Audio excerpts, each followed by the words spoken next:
Hi friends, welcome to my channel আয়াত kitchen.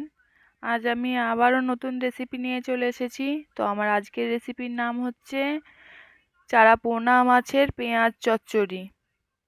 তো চলুন বন্ধুরা, শুরু করা যাক। আমি চারাপোনা মাছ নিয়ে নিয়েছি, তার সঙ্গে সামান্য পরিমাণ লবণ ও সামান্য পরিমাণ হলুদ ভালোভাবে মাখিয়ে 10 মিনিট রেখে দেবো, যাতে মাছের মধ্যে লবণগুলি খুব ভালোভাবে ঢুকে যায়। তো দেখুন, আমি 10 মিনিট রেখে দিয়েছি। 10 মিনিট পর আবার ফিরে এসে আমি কড়াইয়ের মধ্যে তেল নিয়ে নেব। তেলের পরিমাণটা একটু বেশি করে নেব মাছের তুলনায়। তার কারণ হচ্ছে চচ্চড়িতে তেল না হলে টেস্ট হয় না। তো দেখুন, আমি ওপর থেকে দুটো কাঁচা লঙ্কা নিয়ে নিয়েছি ও তার সঙ্গে 4টে মোটা মোটা সাইজের পেঁয়াজ কুচি দিয়ে দিলাম। তো আমি সামান্য পরিমাণ ভেজে নেবো নেড়ে চেড়ে, খুব বেশি ভাজবো না, শুধু কাঁচা গন্ধটা যাওয়ার মতন ভাজবো। তো দেখুন, আমি ভেজে নিয়েছি। এর সঙ্গে আমি টমেটো অ্যাড করে দিচ্ছি। আমি একটি টমেটো কুচি কুচি করে নিয়েছি। তো আমি টমেটো ও পেঁয়াজগুলি খুব ভালোভাবে নেড়ে নিলাম। এর সঙ্গে আমি জিরে বাটা দিয়ে দিলাম 1 চামচ পরিমাণ ও সামান্য পরিমাণ জল দিলাম। এর সঙ্গে আমি স্বাদ মতন লবণ দিয়ে দিচ্ছি, হলুদ গুঁড়ো, লঙ্কার গুঁড়ো, জিরে গুঁড়ো এবং সবগুলিকে একসঙ্গে খুব ভালোভাবে মিশিয়ে নিচ্ছি। দেখুন, আমি খুব ভালোভাবে মিশিয়ে নিলাম। আর এর সঙ্গে আমি আস্তে আস্তে মাছগুলি ছেড়ে দেবো। দেখুন, আমি মাছগুলি দিয়ে দিচ্ছি।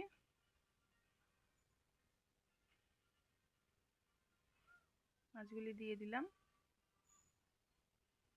এর সঙ্গে আমি জলও অ্যাড করে দেবো। দেখুন, আমি সামান্য পরিমাণ জল অ্যাড করে দিলাম। এবার খুব ভালোভাবে সাবধানের সঙ্গে পেঁয়াজগুলি ও মাছগুলি নেড়ে চেড়ে দিচ্ছি। এই কাজটি খুব সাবধানে করবেন, না হলে মাছগুলি ভেঙে যেতে পারে। তো দেখুন, আমি খুব সাবধানের সঙ্গে নেড়ে চেড়ে দিচ্ছি।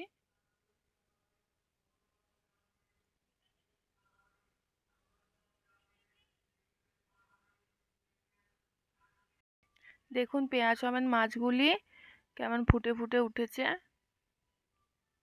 তো এইভাবে ফুটে গেলে আপনারা একটা ঢাকা দিয়ে দিবেন। দেখুন, আমিও একটা ঢাকা দিয়ে দিলাম। এবার গ্যাসের ফ্লেমটিকে লোতে করে দেবেন। আমি লো ফ্লেমে মাছগুলি করে নিচ্ছি। হাই ফ্লেমে করলে রসটা মরে যাবে, কিন্তু মাছগুলি সেদ্ধ হবে না, ভেতরে একটু কাঁচা থেকে যাবে। তার জন্য অবশ্যই লো ফ্লেম করে দেবেন, তাহলে মাছগুলি ভেতর থেকেও পেকে যাবে। তো দেখুন, আমি আবারও নেড়ে চেড়ে দিচ্ছি খুন্তির সাহায্যে, কিন্তু খুব সাবধানের সঙ্গে করছি কাজটি। আপনারাও এইভাবেই করবেন।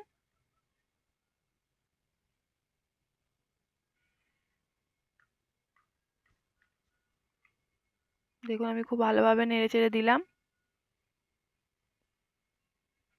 এখন আবারও ঢাকা দিয়ে দেবো। লো ফ্লেমে কিছুক্ষণ রান্না করে নেব। দেখুন, আমার ঝোল মড়ো মড়ো হয়ে এসেছে। তো আমি আবারও ঢাকা খুলে ভালো করে নেড়ে চেড়ে দিচ্ছি। আমার মাছগুলিও হয়ে গেছে। এখন আমি ভালোভাবে নেড়ে চেড়ে একদম চচ্চড়ি করে নেব।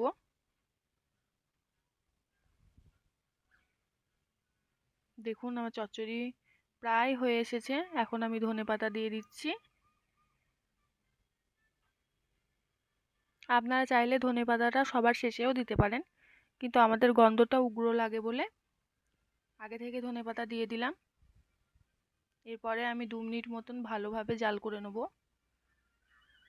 যাতে রসটি আরও ভালোভাবে মরে যায়।